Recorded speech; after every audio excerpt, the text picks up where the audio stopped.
দেশে ঘটে গেল এক নৃশংস ঘটনা, কিন্তু কেন? যেখানে এই ঘটনায় এই পর্যন্ত 19 জন নিহত এবং 164 জন আহত হয়েছেন এবং এর সংখ্যা আরও বাড়ছে। এই F7 বিমানকে বলা হয় একটি উড়ন্ত কফিন। আর এই একই সিরিজের বিমানে এদেশে এই পর্যন্ত 2015 সালে চট্টগ্রামে, 2022 সালে সিলেটে, 2023-এ কক্সবাজারে আর সর্বশেষ 2025 সালে ঢাকা উত্তরাতে সব মিলিয়ে 4বারই বিমান বিধ্বস্তের ঘটনা ঘটে। তবুও ঢাকার মতো একটি জনবহুল শহরের উপর দিয়ে এই প্রশিক্ষণ বিমান উড়ানোর যুক্তিটা কোথায়? তার উপরে জামায়াত নেতারা এই ইমার্জেন্সি পর্যায়ে আহতদের দেখতে হাসপাতালে যায় এবং সেখানে তাদের সাথে ছাত্রদলের সংঘর্ষ ঘটে, যা উদ্ধার কার্যক্রমকে আরও কঠিন করে তোলে।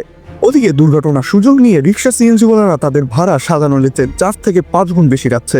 কবে যে দুর্ঘটনা নিয়ে আমাদের দেশের নোংরা রাজনীতি দূর হবে এবং দেশের প্রতিরক্ষা ব্যবস্থা সুষ্ঠু হবে, এ বিষয়ে আপনার মতামত কমেন্টে জানাতে ভুলবেন না।